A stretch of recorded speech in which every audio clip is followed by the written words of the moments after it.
Pues vamos a comenzar. Venga. Buenas tardes a todos y a todas.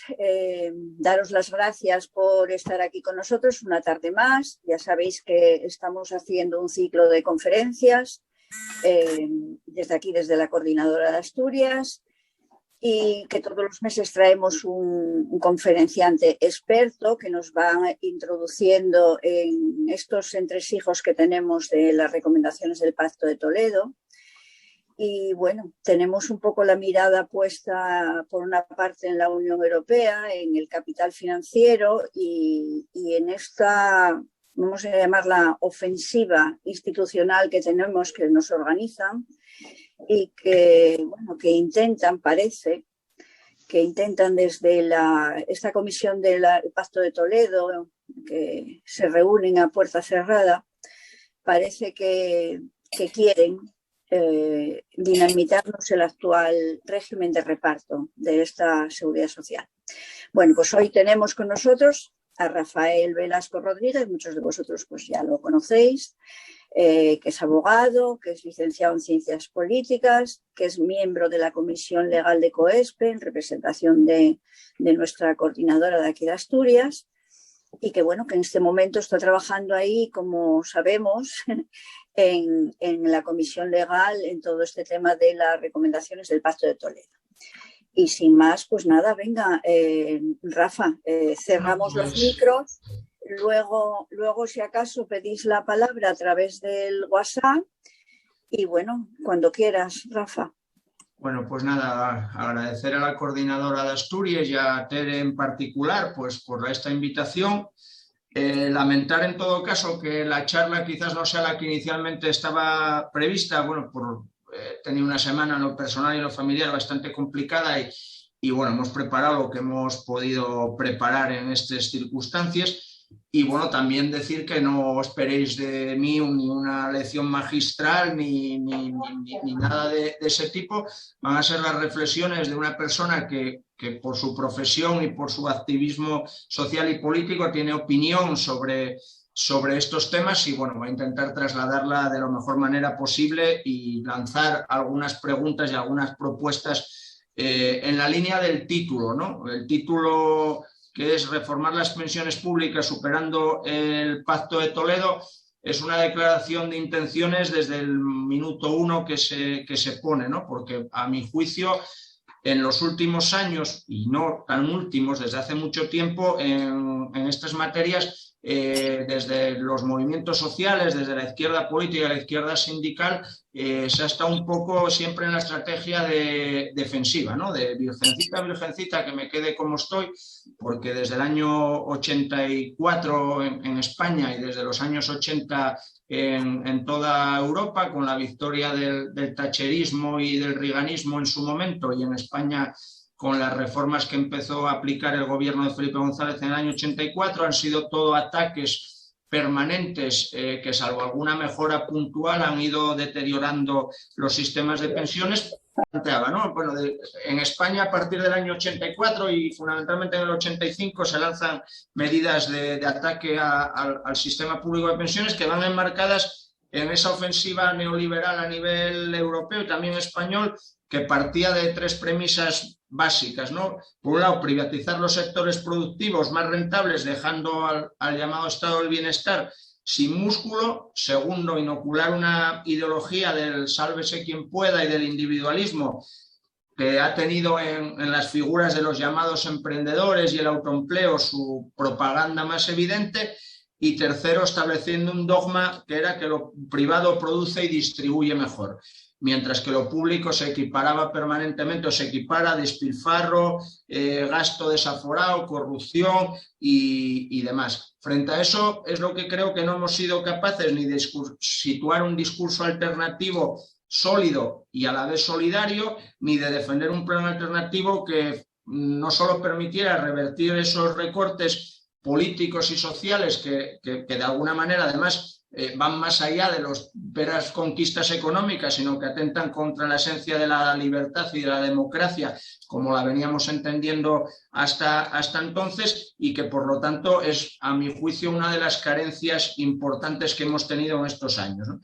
En materia de pensiones, por entrar ya en faena, el Pacto de Toledo, desde sus primeras configuraciones en el año 95, ha tenido, a mi entender, dos objetivos básicos. Por uno, avanzar hacia una privatización del sistema público de pensiones mediante, por un lado, el recorte de las pensiones públicas en sí mismas y, por otro, mediante el impulso de los sistemas complementarios privados que, bueno, de alguna manera se situaban como unos nichos de mercado, utilizando el lenguaje más actual, donde el capital privado necesitaba ir colonizando para aumentar su tasa de ganancia también con las pensiones. Y por otro lado, otro objetivo era disciplinar al conjunto del arco parlamentario, haciendo posible también que no hubiera en el marco parlamentario ningún tipo de rechazo sustancial, y logrando con ello un poco hacer también en materia de pensiones verdad aquello que decía Alfonso Guerra de que el que se mueve no sale en la foto.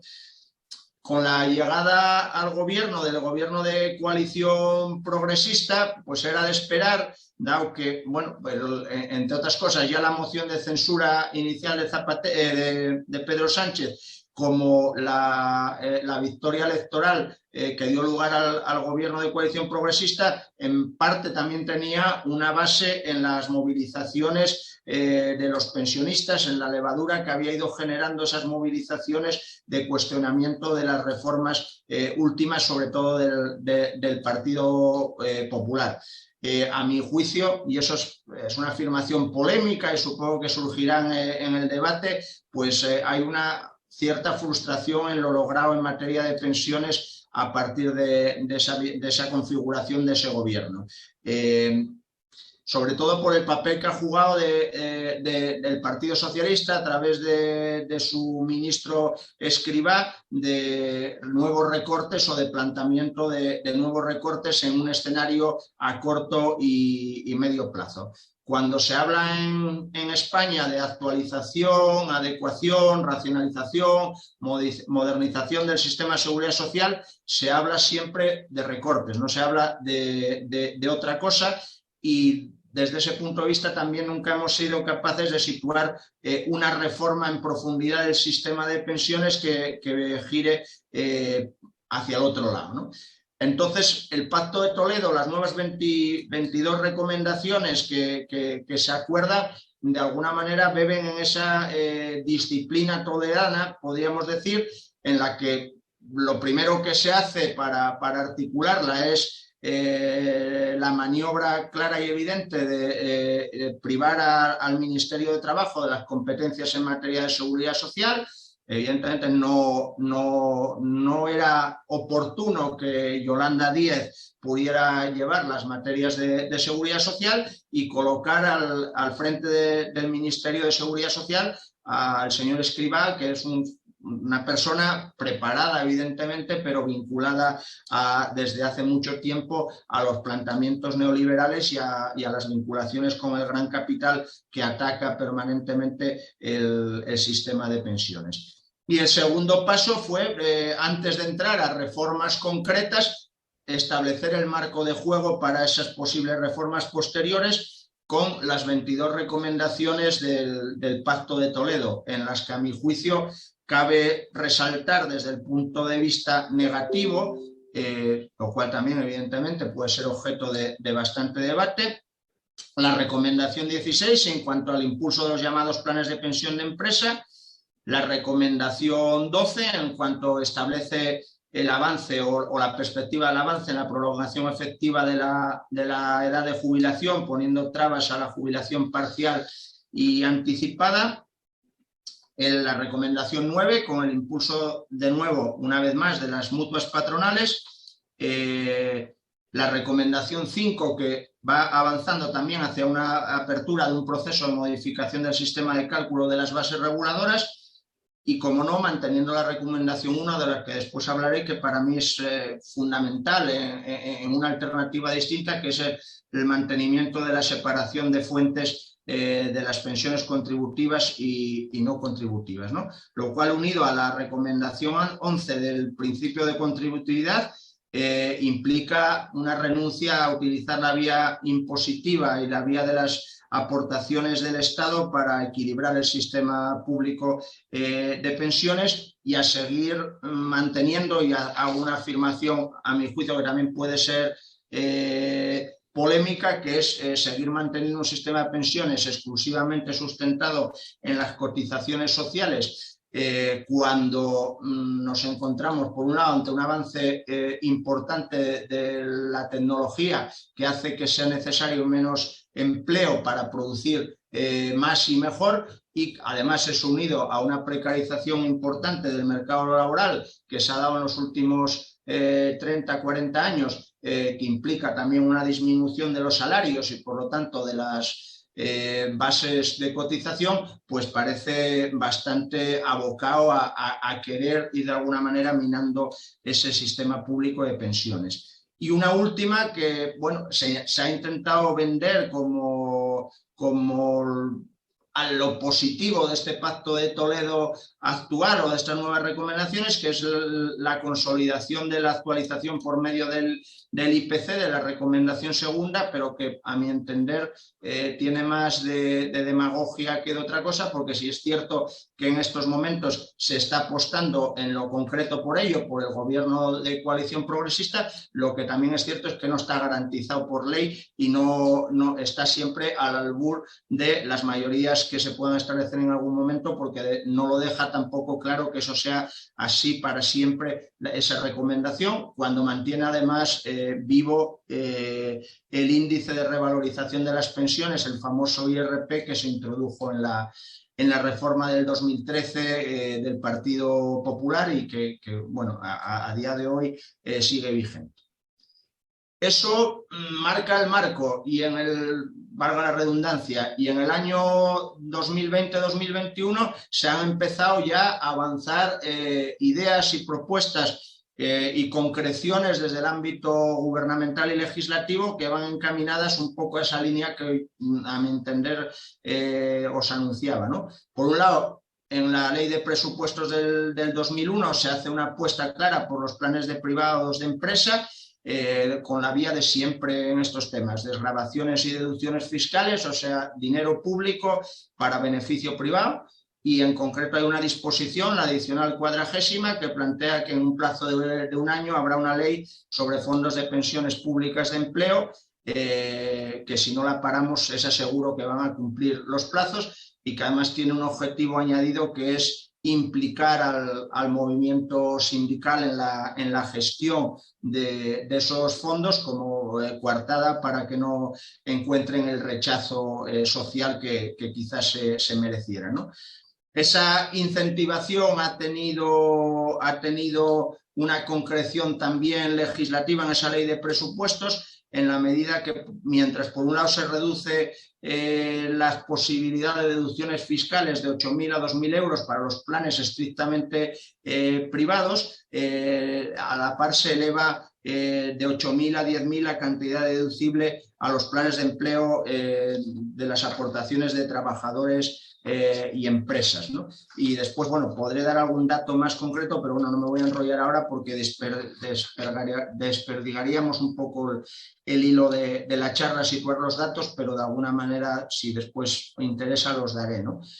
Y al lado de eso, pues ha habido una propuesta ya muy concreta del ministro Escrivá, que lanza en el foro de pensiones organizado por 5 días, en su momento, el establecimiento de la adscripción automática a un plan de pensión de empresas para los trabajadores que entran nuevos en el mercado laboral, los que acceden a trabajos de nueva creación, que va un poco en la línea a la que se utilizó en su momento en el Reino Unido y que está vigente, donde las empresas tienen que ofrecer a sus trabajadores un salario superior, a los trabajadores que tienen un salario superior a 10.000 libras, un plan de pensiones privado donde cotizan obligatoriamente empresa y trabajador.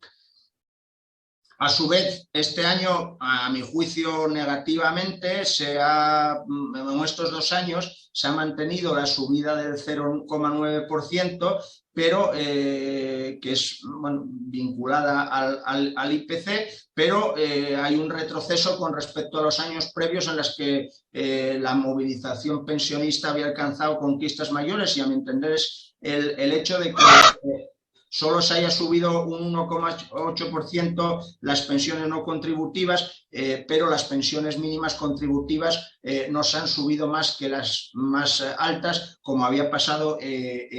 ¡Viva España, viva España, viva España! Bueno, nada, seguimos. No sé, como en años previos, ¿no? Y después ya definitivamente pues bueno, se han ido lanzando globos sonda que probablemente vamos a tener que afrontar. ¡Viva España, viva España, viva España, viva España, viva España! Bueno, pues que viva. Eliminar a Manu, por favor. Elimínalo. Balbino, a Manu.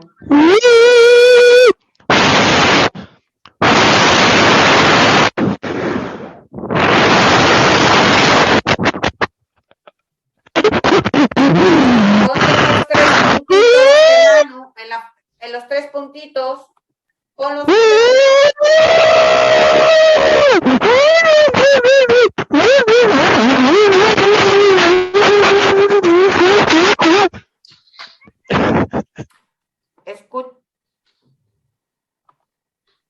Bueno, pues nada, después de este pequeño incidente que al lado de las cosas que pasan en Vallecas, pues son puras anécdotas, pero bueno, que quizás reflejan alguna cosa más.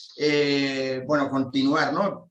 El ministro Escrivá ha ido lanzando globos sonda, primero con un espantajo que yo creo que es eso, básicamente, que es el tema del aumento de los años para la edad de cálculo, pero lanzando la ofensiva fundamental también en forma de globos sonda, y que se concretará probablemente en otoño con el tema de las medidas en torno a la penalización de la jubilación parcial y la jubilación anticipada. Entonces, en ese marco general y en ese marco concreto es en el que, bueno, lanzo las reflexiones que ya son puramente personales sobre el qué hacer, ¿no? O qué planteamientos, a mi juicio, deberíamos lanzar para establecer unas ciertas líneas de un programa de defensa de otro sistema público de pensiones posible. Y en esa línea, en primer lugar, a mi juicio, hay que partir de una auditoría de las cuentas de la Seguridad Social, porque la vía que se ha utilizado en estos últimos años de no hacer aportaciones a la Seguridad Social vía el artículo 109.2 de la Ley de Generales de Seguridad Social y utilizar el subterfugio de los préstamos que genera una aparente deuda, ha dado lugar a una deuda inflada y a una deuda ficticia que el propio Banco de España fija en 72.000 millones de euros y que el Tribunal de Cuentas incluso ha dicho que entre el año 1989 y el año 2013 el Estado ha sacado 103.690 millones de euros de la caja única de la Seguridad Social para otros gastos que no tenían nada que ver con ello. Hay un estudio de la Confederación Sindical de Comisiones Obreras que cifra fija esa cifra en una cuantía mayor, llega a hablar de los 500.000 millones de euros de déficit ficticio. Entonces, por lo tanto, lo primero a mi juicio es la necesidad de hacer una auditoría, no solo para saber, sino también para reponer y, por lo tanto, reintegrar el dinero a la caja de la Seguridad Social de cara a poder afrontar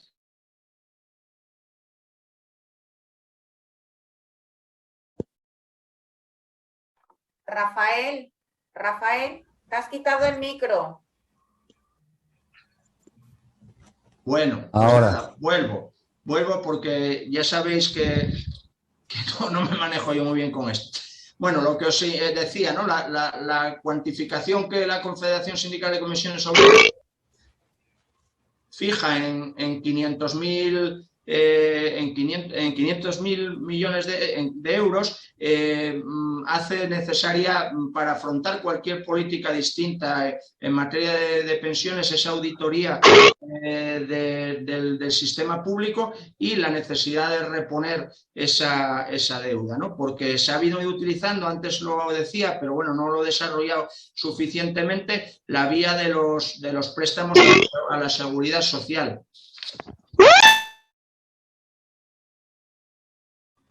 Oye, Rafa, espera un segundín. Oye, ¿conocéis a alguien a Marcos López López? Yo Porque no. es el que está haciendo rutios y tonterías. Elimínalo.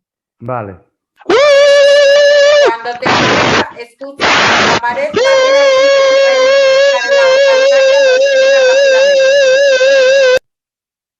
ya. Bueno, son los riesgos con los que nos encontramos últimamente. Pues lo que os iba diciendo, ¿no? Desde tiempo atrás, los distintos gobiernos que ha habido han ido cogiendo dinero de la hucha de las pensiones, por un lado, por una vía indirecta. Cuando había superávit de cotizaciones, se utilizaba esta para financiar las pensiones no contributivas. Y cuando las cotizaciones empezaron a ser insuficientes, en vez de hacer aportaciones, el Ministerio de Hacienda hacía préstamos, lo cual ocasionaba pues una situación extraña, ¿no? Donde, bueno, pues por un lado esos gastos no eran asumidos como déficit por el presupuesto de Hacienda, porque para el Ministerio de Hacienda eso era activo y pasaba a ser pasivo para la seguridad social. Entonces realmente se estaba generando ficticiamente un déficit que no se correspondía con la realidad. En segundo lugar, yo creo que es absolutamente necesario avanzar hacia una nueva ley integral general de la seguridad social que codifique y estabilice todo el tema de las pensiones en este país. Tanto las vías de financiación, las prestaciones que se reconocen, los procedimientos para su obtención, la gestión administrativa de todo ello, porque a día de hoy el sistema público de pensiones en España es un auténtico galimatías. Donde para saber qué pensión te toca, en función de qué edad, de tu género, hay que acabar sabiendo álgebra, porque hay una maraña de leyes, de reglamentos, de distintas disposiciones transitorias, adicionales, superpuestas, que convierten todo en un marasmo tanto administrativo como judicial, y que además genera agravios comparativos y una desigualdad de trato, ¿no? Entonces, creo que hay que volver a un sistema de codificación donde haya una ley general de la seguridad social que estabilice las prestaciones y el funcionamiento del sistema, que en estos momentos no se da, y que creo que, bueno, tampoco es casual que no se dé, ¿no? Por otro lado, yo añadiría ya en el terreno de las propuestas, ¿no? Creo que hace falta también establecer una gestión única de la seguridad social, y no estoy con ello hablando, como se suele decir, de la no participación de las comunidades autónomas o en la gestión de la seguridad social o de estas cosas, sino de superar situaciones que a mi juicio generan no solo agravios, sino déficits económicos que tiene el sistema público y que se podían mejorar. A mi entender, hay que superar el modelo de las mutuas patronales y hay que integrar el capital que ha ido aportando los trabajadores y las empresas a través de sus salarios y sus cotizaciones a las mutuas patronales e incorporarlos al sistema público. Hay que avanzar como objetivo a superar el mutualismo administrativo, que es que hay distintos sectores que tienen un sistema de mutualidades, aun siendo funcionarios públicos, que deberían estar integrados, a mi juicio, en el sistema de la Seguridad Social General, en el INS, como son MUFACE para los funcionarios civiles del Estado, el Instituto Social de las Fuerzas Armadas, el ISFAS, para las Fuerzas Armadas, y la Mutualidad General Judicial, el MUGEJU, ¿no?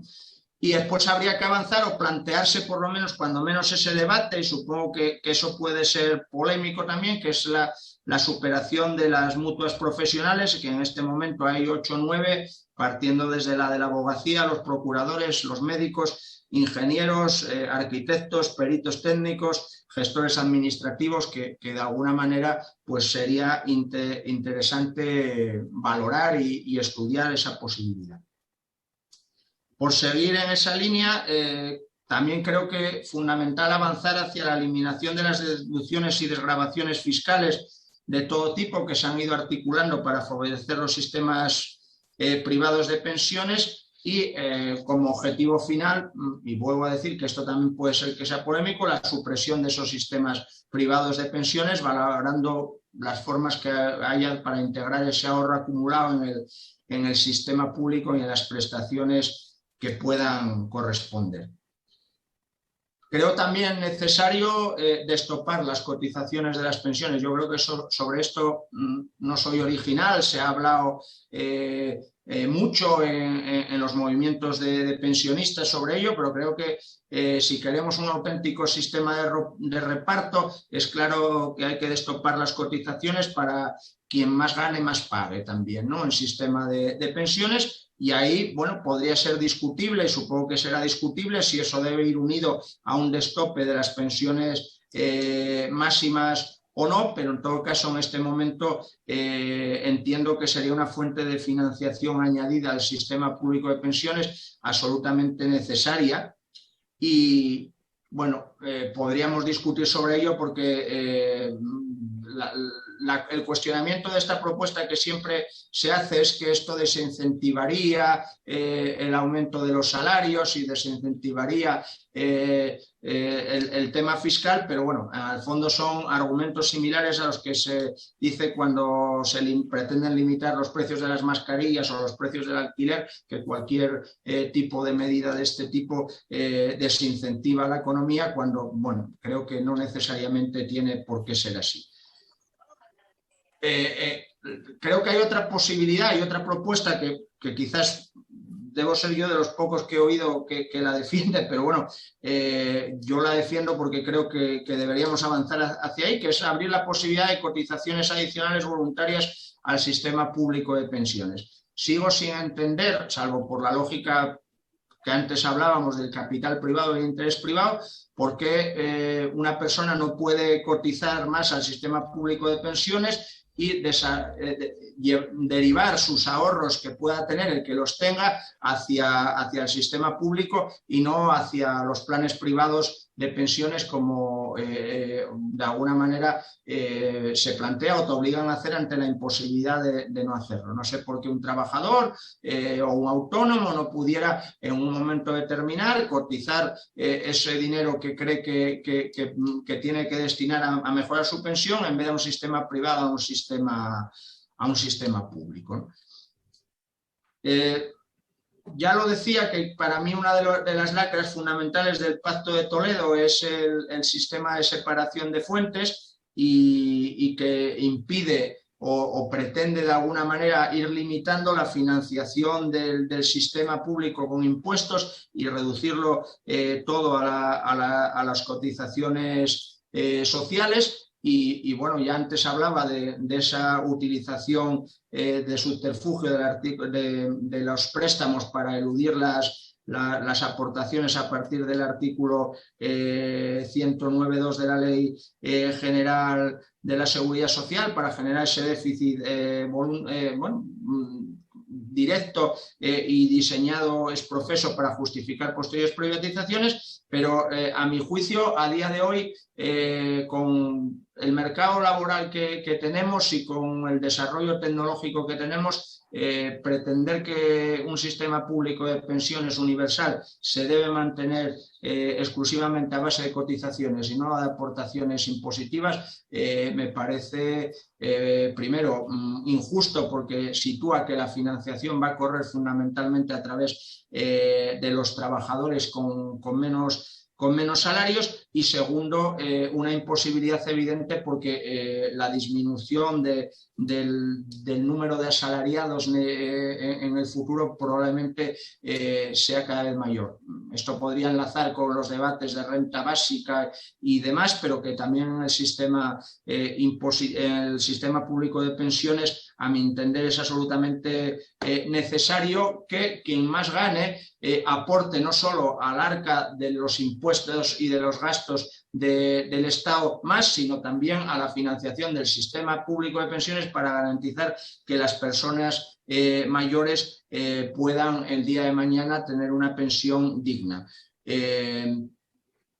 Unido a ello, también creo que sin una reforma laboral, en este caso podríamos hablar de contrarreformas si utilizamos el lenguaje de dar marcha atrás a las reformas laborales de los últimos decenios, sin una reforma laboral que modifique el sistema de contratación que hay a día de hoy en este país, tampoco es fácil mantener un sistema público de pensiones o vas a tener una pata débil siempre ahí diseñada, ¿no? Creo que es absolutamente necesario avanzar en esa contrarreforma laboral para recuperar, por un lado, la causalidad en el empleo, en el viejo aforismo aquel de a trabajo fijo, contrato fijo, recuperar y reforzar la negociación colectiva, donde los sindicatos deben estar, a mi juicio, para eso y no para gestionar los planes de pensiones, que es lo que se les ofrece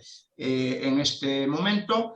Reformar también la contratación a tiempo parcial para hacerla causal y desincentivar el evidente fraude, que es la utilización de contratos a tiempo parciales que no son tales, para ahorrarse cotizaciones y realmente hacer jornadas, como todos conocemos, a tiempo completo, potenciando también la figura del contrato fijo discontinuo e introducir el debate de la reducción de la jornada de trabajo, que incluso a día de hoy ya no estaríamos igual teniendo que irnos más allá de la mera consigna histórica de las 35 horas, avanzar hacia, hay propuestas y los conocéis, sobre las 32 y bueno, porque es necesario, a mi juicio, que más gente acceda al mercado de trabajo para así potenciar también el sistema público de pensiones y la garantía de pensiones dignas en el futuro. No puede ser que personas con 30, 35 años pues tengan 3 años, 4 cotizados porque no van a llegar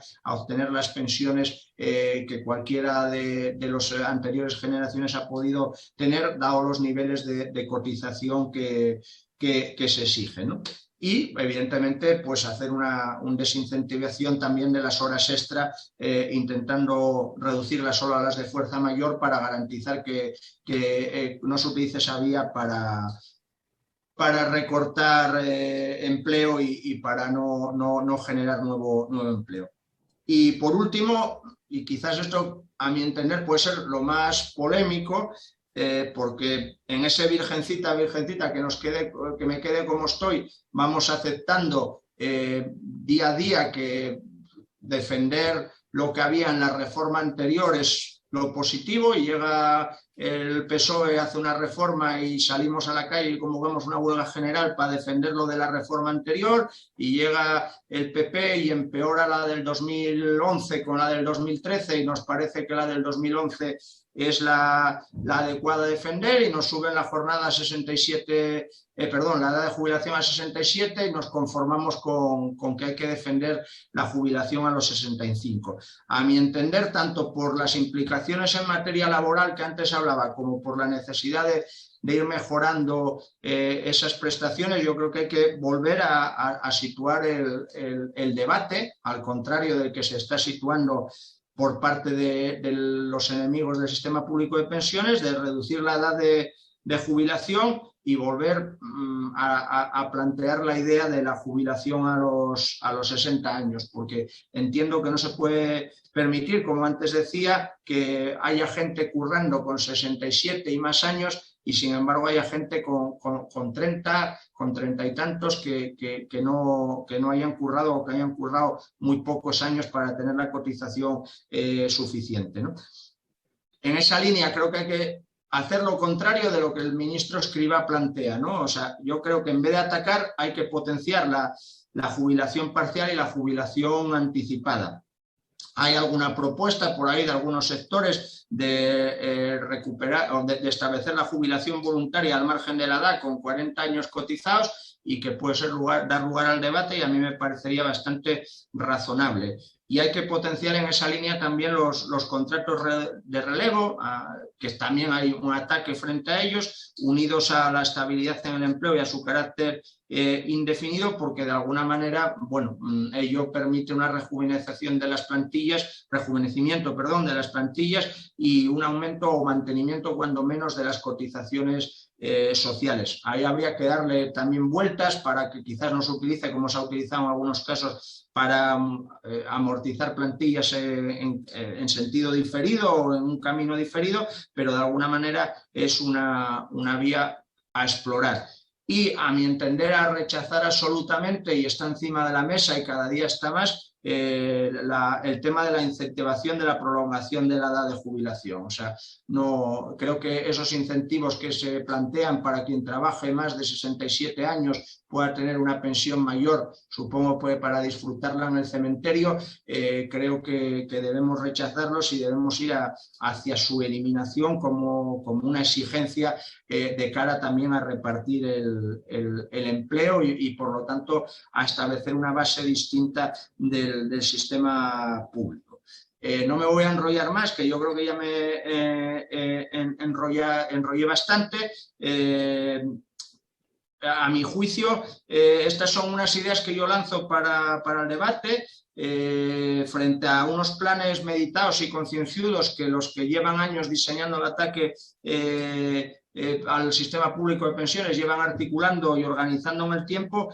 Nosotros deberíamos introducir para contraponer o llegar a contraponer una alternativa seria y solvente, que parta, a mi juicio, y concluyo con esto, de dos principios básicos sustanciales, que es que la sociedad y el Estado deben garantizar pensiones dignas a sus personas mayores y que eso no debe ponerse en tela de juicio nunca, ni admitir por criterios economicistas que eso se ponga en tela de juicio. Y segundo, que el sistema público de pensiones debe ser un instrumento más para la libertad y la igualdad social, pues sin ello no hay democracia posible. Y hoy día que vemos ataques constantes a la democracia desde los ámbitos políticos, evidentemente la debilitación del sistema público de pensiones, como la educación pública, como la sanidad pública, son un ataque indirecto y no tan indirecto a la democracia como concepción de forma de organizar la sociedad. Gracias por aguantar la chapa y bueno, a partir de ahora debatimos lo que consideréis, ¿no? Pues muchas gracias, Rafa. Mira, ya tenemos una mano levantada. Pin, abre el micro y cuando quieras. Gracias tuya. Bueno, de mano, darles gracias a Rafael. Oye, estuvo muy bien repasar cosas, aprenderles nuevas y aunque sea oír cosas por segunda vez, siempre está bien. Olvídensenos siempre, aunque oigas la misma cosa, a lo mejor dan un sesgo distinto y otro punto de vista para explicar lo mismo. Oye, muy, muy prestos. Bueno, de las cosas que dijo Rafael, una de ellas que fue al principio del todo, que se habla de lo del blindaje de las pensiones, ¿no? Habla del blindaje del aumento de la revalorización de las pensiones, etc. Bueno, lo del lenguaje es una cosa muy importante. Y yo, que provengo del mundo del derecho, yo lo que primero que quiero decir es una cosa: no existe en el mundo jurídico el blindaje, no existe, eso es quitémonos de la cabeza, no hay nada blindado en nada. En este mundo capitalista en el que vivimos, todo es mudable y una ley que hoy nos garantiza las pensiones, mañana se quita por otra que nos acaba con la garantía. Así de fácil. Simplemente hace falta que vuelvan a votar otros lo contrario de lo que votaron los primeros para decir que las leyes, que una ley obliga al gobierno a revalorizar las pensiones según el IPC. Cierto es, en el sistema de hoy no hay esa ley y el gobierno en la elaboración de los presupuestos, pues depende cómo venga la economía, a su gusto y al gusto del capital, pues las puede revalorizar o no las puede revalorizar o las deja como está, etc. Podríamos decir, oiga, mire, efectivamente un día lo ponen en una ley. Bueno, eso quiere decir que el gobierno está obligado por ello y hasta que el capital no presione y haga cambiar esa ley, el gobierno no promoverá el cambio de la ley y seguirá. Podemos hacerlo más difícil. Digamos, oiga, mire, vamos a modificar la Constitución. Entonces se modifica la Constitución y depende de dónde queramos meter este derecho de las pensiones, pues claro, las cosas se complican. Si lo metemos dentro de los principios sociales, etcétera, pues bueno, una mayoría agravada de las dos cámaras del Senado y del Congreso, pues bastaría. Dije, oiga, si eso se mete ahí, bien, ciertamente se hace más difícil luego volver a modificarlo porque, bueno, tiene que aprobarlo una propuesta del gobierno, tiene que pasar por las Cortes, tiene que pasar por el Senado, en fin, todo se hace más complicado. Pero, sin embargo, si lo queremos complicar mucho más para tener más garantías, habría que meterlo, por ejemplo, si se quiere, que eso habría que verlo, dentro de los principios de los derechos fundamentales. Entonces, si lo queremos meter ahí, pensemos que eso lleva en el final del procedimiento, lleva a una disolución de las Cortes y una nueva convocatoria electoral y que se vuelva a ratificar esa modificación constitucional. Seamos realistas. O sea, algunos de los que estamos aquí en este Alderique hoy pensamos que hay algún partido que aceptaría ese tipo de riesgo, montar este cacao para garantizar, para meter las pensiones entre los derechos fundamentales en cuanto a su revalorización, conceptuación, etcétera. Yo, seamos sinceros, o sea, eso es inviable. Entonces, estaremos siempre sometidos al albur de unas mayorías o de un gobierno que se someta o no a los poderes del capital, que hasta ahora todos se someten, y entonces nunca habrá esa garantía. Podremos arreglarlo a lo mejor para 3 años, para 4, bien, pero vuelve a venir otra coyuntura desfavorable, vuelve a haber otro desastre económico, y ¡zas! Otra vez el capital volverá a forzar y nos fastidiarán con el tema de las pensiones. Y luego, la segunda cosa que quería decir es que todo lo que estamos hablando y todo lo que venimos hablando y hablaremos y sigamos hablando dentro de este sistema económico en el que vivimos es todo meramente coyuntural, meramente coyuntural. Hoy resulta que ganamos el hecho de que se destopen las cotizaciones. Pues volvemos a lo mismo, eso durará lo que dure la coyuntura económica que según el capital lo permita. Es decir, todo lo que podamos ganar serían migalles, serán pequeños detalles que nos lo harán más fácil o nos lo pondrán más difícil. Yo no digo que no, pero nunca habrá garantía de nada. Es decir, cuando vivimos en una época de estabilidad económica durante muchos años después de la Segunda Guerra Mundial, pues estas cosas no se pensaban. Hubo una gran estabilidad, todo funcionaba medianamente bien y bueno, solo veíamos como mejor. Pero, ay, amigo, llega lo de la primera crisis del petróleo en el año 70 y tantos y de ahí hasta hoy cada poco hay una. Nosotros que somos ya mayorcitos, ¿cuántas crisis económicas vimos por el camino desde esos años para acá? Y todo eso, ¿cómo se salda? A costa de los trabajadores, a costa de los asalariados. Pues eso es lo que nos toca. O sea, está muy bien que hablemos de todo esto. Yo no voy a decir que no, el otro día lo decía ahí en la plaza de la Casa Concelli, pero seamos conscientes, no arreglaremos nada con carácter definitivo de este sistema. Podrá ir mejor o peor, y en la medida que el capital nos lo consienta, pues tendremos más o menos derechos. Convenzámonos. En este sistema económico en el que vivimos hay cosas que no tienen arreglo y esta es una de ellas. No lo podremos arreglar. Insisto, alguna victoria parcial que nos durará lo que nos dure o lo que el capital lo consienta y que dependiendo de la bonanza económica, pues bueno, nos durarán un poco más o un poco menos. Pero los siguientes y los otros y los que vengan, siempre estaremos metidos en esta lucha. Nada más. Supongo que, no sé si quieres contestar algo, Rafa, pero bueno, supongo que te pregunta. Yo en cuanto al tema del blindaje constitucional, pues Pin lo ha explicado someramente pero muy correctamente, ¿no? Lo que sí me hace gracia es que esa sí ha sido una propuesta muy demagógica por parte, por ejemplo, de Pedro Sánchez, ¿no? Que las ha utilizado mucho, que iba a blindar las pensiones en la Constitución cuando sabe perfectamente que no tiene mayoría para ello y que es igual exactamente a cuando promete que va a acabar con los aforamientos o tal. Ni siquiera se han atrevido a abrir el melón constitucional para que pudiese ser reina de España directamente una mujer, algo tan, no sé, que ya tan aceptado, o sea, ya que hay que aceptar una monarquía que sea un hombre y una mujer exactamente igual, que ni siquiera se han atrevido a eso, que yo creo que generaría un consenso social muy grande como para que se atrevan a otras cosas y demás, ¿no? Lo que sí hay un blindaje, y yo aprovecho la palabra blindaje para vincularla a las estrategias tipo Pacto de Toledo, ¿no? Lo que sí se blinda son consensos políticos. Más allá de los legales, y ese es el marco que se lleva intentando instalar no solo por el Pacto de Toledo, sino por otros conceptos que machaconamente y día a día nos sitúan desde todos los medios de comunicación mayoritarios o más influyentes y desde los supuestos expertos que se les da carta de naturaleza como tal, con carácter oficial, que es ese blindaje de que el sistema público de pensiones no funciona, que el sistema público de pensiones no es sostenible y que el sistema público de pensiones solo se salva por la vía de recorte de prestaciones y por aumento de edad de jubilación. Ese es el blindaje político que se lleva instalando desde mucho tiempo y el que sí que creo que debemos intentar romper, no sé si con propuestas como las que lanzaba yo o con otras que además van ligadas en debates que se están dando,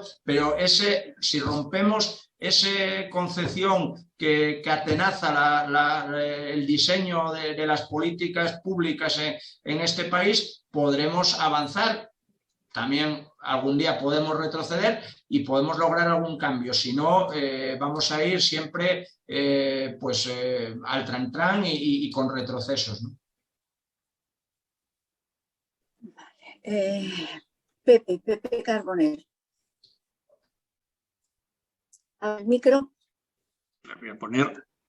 Sí, buenas tardes. El micro. Muy bien, Rafa. Un saludo. Ahora. Un saludo, Pepe. Buenas tardes. Bueno. Un saludo, Rafa. Igual. Has mencionado un poco el tema del destope. El tema del destope y han mezclado impuestos con cotizaciones, ¿no? Es decir, el que paga sus cotizaciones, si gana 100.000 euros, lo paga una forma proporcional, es decir, aporta más, ¿no? Lo que luego es injusto que el que aporta más luego tenga ahora mismo un 80% menos de pensión. Si vamos a un destope, o lo hacemos bien, o si no, lo que hacemos es como en Italia, que el destope es una cotización de solidaridad en la cual los que ganan más del destope por encima pagan un 2,5% para mejorar al resto de los trabajadores. Mientras no hagamos una cosa así de solidaridad, estar jugando con el destope o no destope, cuando si estamos en 45.000 euros lo máximo, se están cobrando 37.000. Es decir, que el que cotiza la máxima está cobrando luego un 80%. Luego se ha hablado un poco de mutuas, estoy de acuerdo en lo de las mutualidades, pero sí hay unas mutuas, las de la patronal, los chiringuitos, FEMAZ y todas estas, que son chiringuitos. Son chiringuitos nada transparentes, que hacen lo que quieren y ahí sí que habría que hacer una auditoría de cómo funcionan. Estas mutuas son las que te llaman cuando estás de baja, el que llaman al médico, le mandan una cartita que lleva mucho tiempo de baja y se están gastando unos 12.000 millones de euros al año. Y ahí hacen lo que quieren, porque son de la patronal. Me parece que hay 19 ahora mismo. Otras cosas son Muface, mutualidades, la Mumpal antiguamente, que esas se deben incorporar a la seguridad social. Pero también estas incorporaron muchas, la Mumpal y muchas mutualidades de seguridad social y hicieron tabla rasa. Ahí sí que ha habido también un desfalco de dinero, porque todas tenían mucho dinero. Después habrá un poco de los autónomos. Nadie dice nada de autónomos, nadie quiere meter el cuchillo en ese tema tan delicado, porque da muchos votos. Con los autónomos se está perdiendo la seguridad social 7.000 millones de euros al año. Se quiere que los autónomos coticen por los ingresos, pero ¿quién es capaz de saber o qué herramientas tiene el Estado, el gobierno, para saber los ingresos de un autónomo, que es imposible.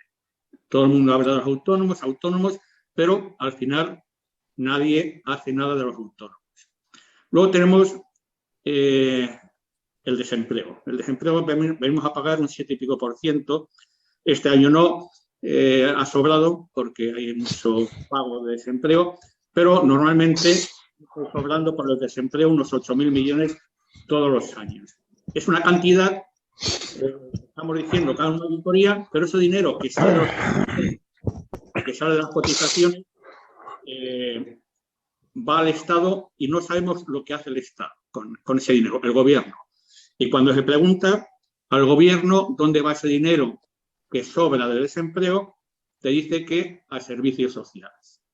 Pero al final te dice que la no contributiva la paga el gobierno, son 2.000 y pico millones, la paga el gobierno, dice de los impuestos, pero esa no contributiva la paga de lo que sobra del desempleo, que son 8.000 millones y la no contributiva viene a ser 2.000 y pico millones. Y luego hay que tener en cuenta también la no contributiva. Nadie dice nada de la pensión no contributiva. No lo mismo una persona que ha cotizado 14 años, y el otro día lo decía en otra charla, y le falta un año. Si a ti te suman la mili, el servicio militar, llegarías a los 15 años y de cobrar 300 y pico euros, llegarías a cobrar 650, ¿no? Y hay una ley que dice que el reglamento se hará y tal, pero lo de la mili solamente sirve para llegar a los 40 y tantos años, los 38, para cobrar el 100%, pero para llegar a los 15 años no sirve la mili. Y hay que hacer hincapié en eso, porque no es cobrar 300 y pico que 600 y pico.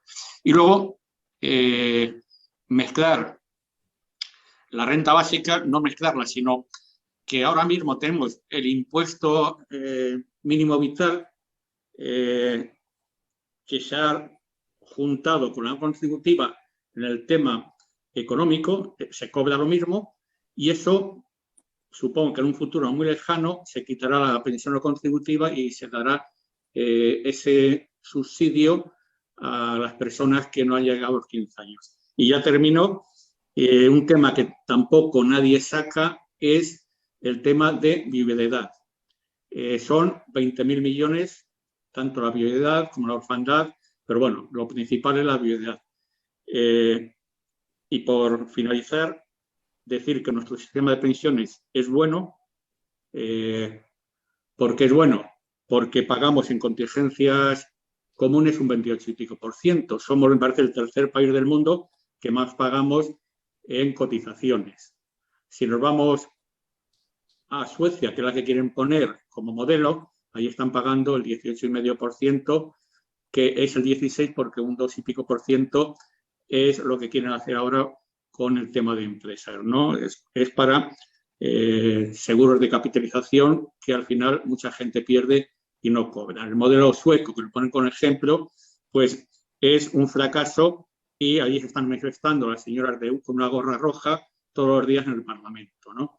Y ya termino y te doy las gracias por la charla. Nada más. Gracias, Pepe. Sí, no, ¿Quieres comentar? Sí, comentar alguna cosa de la que plantea Pepe. Vamos, yo en cuanto al destope ya decía que podía ser polémico y yo estoy más cerca de la postura esta que Pepe planteaba del destope con solidaridad, por llamarlo de alguna manera, que en el destope así sin más, ¿no? Creo que es muy importante algunas cosas de las que sitúas. Bueno, el tema de la viudedad daría para hablar bastante porque la viudedad se la llevan cargando desde hace tiempo, ¿no? Es decir, lo que están haciendo con la viudedad es que deja de ser una pensión general del sistema, convirtiéndola en una pensión de residuo, ¿no? O sea, casi asistencial, no como un derecho, aunque subjetivamente sigue apareciendo legalmente como un derecho, pero con la regulación concreta en la que se establece, cada vez es destinada a menos personas beneficiarios y a personas casi en una situación pues de indigencia, ¿no? O esa es la tendencia a la que se va.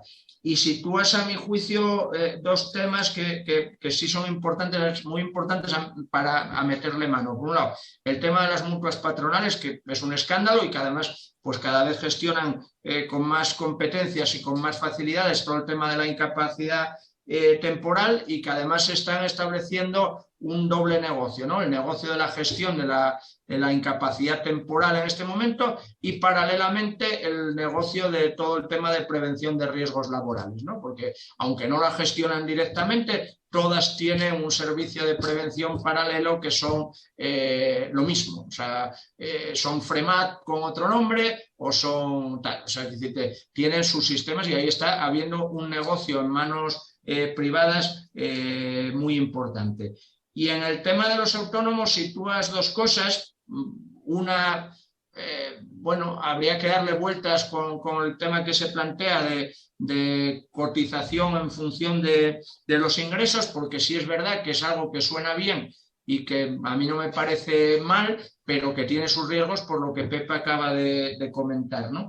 Pero donde creo que se ha ido produciendo elementos muy negativos con el tema de los autónomos y algo sí que es verdad que se ha ido intentando revertir desde el Ministerio de Trabajo en esta línea, es el tema de los falsos autónomos y de las tarifas planas de cotización, ¿no? O sea, tarifas planas que aparentemente era para estimular a eso que llaman los emprendedores, donde pagabas durante unos años 50 euros al mes y cosas de esas, y que realmente lo que eran falsos autónomos, que la empresa se ahorraba la cotización como trabajadores contratando a un supuesto emprendedor que era un chico o una chica que llevaba una caseta aquí en la espalda como si fuera un caracol repartiendo pizzas, ¿no?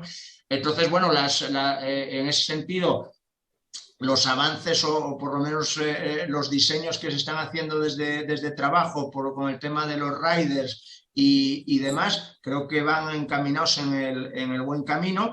Lo que pasa que es tanto el avance del pensamiento neoliberal y demás que te encuentras con que las propias víctimas rechazan alguna de esas medidas, lo cual, bueno, no sé si se puede hablar de algo parecido a un síndrome de Estocolmo, pero algo parecido, ¿no? Y es significativo de en qué mundo nos estamos viviendo, porque unas medidas que yo creo que hace 30, 40 años serían aplaudidas por amplios sectores de los trabajadores y las trabajadoras, curiosamente han pasado algunas sin pena ni gloria y alguna con el propio rechazo de los afectados y afectadas, lo cual resulta, bueno, pues entristecedor, ¿no? Luis. Buenas tardes. Gracias, Rafa. Gracias por ser tan claro. Me voy a referir y luego te voy a hacer una pregunta, porque la conferencia es tuya, no es de los demás. Me refiero a los incumplimientos. Como empezaste, te referiste al artículo 109.2 de la Ley General de la Seguridad Social, donde lo han incumplido todos los gobiernos del PSOE y de la derecha del PP. Pero este gobierno, que presume de progresista, también lo está incumpliendo. En su artículo 12 de los presupuestos generales del Estado para el 2021, este gobierno que presume de progresista vuelve a meter los préstamos. 9.364.000 millones de euros a préstamo. Incluso tiene la desfachatez de poner por el Pacto de Toledo. Lo pone este gobierno que presume de progresista. Y no vayamos a recordar los programas electorales, incluido lo de Unidas Podemos, donde nos engañaron. Han incumplido todos los puntos referentes al sistema público de pensiones. Todos. No uno, dos, no, todos. Rafa, ¿puedes explicarme por qué eso también coincide que yo lo defiendo? ¿Por qué no se puede en este país de la cota obrera del 4,70 aumentarla para tener más pensión, en vez de ir a las pensiones privadas, a las pensiones privadas de empresa? Que este gobierno progresista lo está defendiendo. Lo está defendiendo. Es más, este gobierno progresista, el 19 de noviembre del 2020, votó lo mismo que la derecha, lo mismo, a favor de todas las recomendaciones del Pacto de Toledo. Rafa, ¿puedes explicar cómo sería, según tu idea, que también la defiendo, de poder el trabajador aumentar su cota para tener una mejor jubilación? Acabé. No, bueno, en cuanto a lo que planteas del artículo 12 de la ley de presupuestos, es así, o sea, que se ha avanzado algo en el tema de eliminar los gastos impropios de la seguridad social, pues en la figura de los préstamos se sigue utilizando y veremos en el futuro si se va a aumentar o no, se va a avanzar sobre ese camino o no. En el tema de las cotizaciones, vamos a hacer, ¿por qué no se hace? Evidentemente porque lo que se pretende es que los pocos trabajadores que algo puedan ahorrar o los autónomos que algo puedan ahorrar deriven ese ahorro hacia el sector privado, ¿no? Hacia el capital financiero, que es el que está detrás y va a gestionar los planes de empresa, quien está gestionando los planes privados individuales, porque aquí no estamos hablando de un sistema como en su momento fue en Alemania, donde pues gestionaban ciertos fondos las centrales sindicales y demás, que era muy discutible ese sindicalismo de servicios o no, pero bueno, que de alguna manera generaba un tipo de ahorro cooperativo, por llamarlo de alguna manera. Aquí estamos hablando de que todos esos planes y todos esos sistemas están en manos de sectores bancarios y compañías aseguradoras, que son las que están apostando por ese camino. Y evidentemente ninguna medida que haga que pierdan ese nicho de mercado va a contar con su apoyo, más bien al contrario, y van a lanzar permanentemente discursos para justificar que como no se puede mantener el sistema público de pensiones, mejor ya te planteas ir ahorrando de tu dinero para un plan paralelo privado que después en muchos casos es bastante ficticio, porque normalmente están siendo en renta variable y bueno, ya ves ahí la experiencia del País Vasco, que está años luz comparado con otros sitios de cómo se está gestionando eso y qué problemas se están encontrando los trabajadores y trabajadoras cuando van a cobrar lo que ellos pensaban que tenían ahorrado y bueno, pues en muchos casos se va a producir eso. ¿Cómo debía articularse? Hombre, pues no lo sé exactamente cómo debería articularse, si con la posibilidad que igual que tú puedes pedir hasta cierto límite aumentar tu tipo de retención para IRPF, puedas pedir aumentar tu tipo de retención de cotización social en el caso de aquellos trabajadores que puedan permitirse cotizar más por ese concepto. Evidentemente eso tendría que ir unido a una adaptación de las bases de cotización, porque claro, si yo lo que hago es aumentar el tipo de cotización y no me cambia la base, de poco me sirve. Pago más, pero no cobro más el día de mañana. Habría que articular algún mecanismo, no lo sé en este momento, pero sí que creo que habría que hacerlo. O sea, ¿por qué una persona que tiene dinero ahorrado o que puede ahorrar dinero no puede cotizar a la seguridad social? Ahí cabrían otras posibilidades también que bueno, yo nunca entendí muy bien, salvo que se pretenda otra cosa. No sé por qué una persona que no tiene una actividad laboral de las que considera laboral o profesional no puede cotizar al sistema público de pensiones. ¿Por qué? Mi madre, ama de casa toda la vida, no podía haber cotizado si hubiera querido y hubiera tenido posibilidades, que en algún momento sí las tuvo, cotizar para recobrar una pensión, ¿no? Si eso era dinero que entraba en el arca pública y eso era una forma de garantizar una pensión. Esa vinculación a la actividad económica desde el punto de vista puramente laboral o profesional, creo que se podría eliminar y que se podría avanzar hacia que viniesen más dineros al sistema público. Evidentemente yo no soy un experto como para diseñar concretamente cómo se debería hacer, pero que el objetivo pudiera ayudar ese. Hombre, no sería la panacea, pero bueno, podría ser útil. Elvira. Hola, buenas tardes a todos. Muy interesante la conferencia, ¿eh?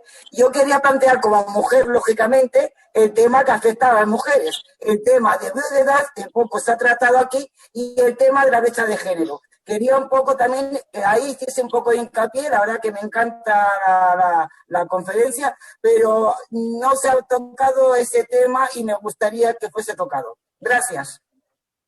Gracias a ti, Elvira. Bueno, Apago el pues, micrófono para escuchar.